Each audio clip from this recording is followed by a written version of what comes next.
Guys, magluto tag breakfast. Come on. French toast with eggs. Kana siya, brioche na siya nga kung pinalit sa bakery.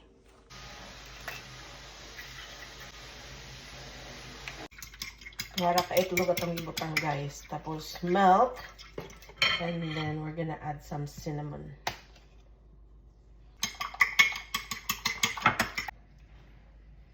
So I will let the bread absorb all the juice before I start cooking.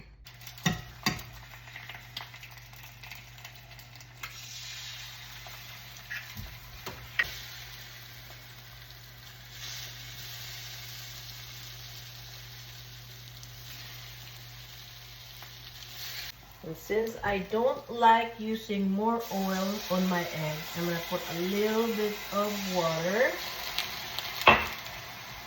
And we're going to cover it until it's cooked. Let's check our eggs.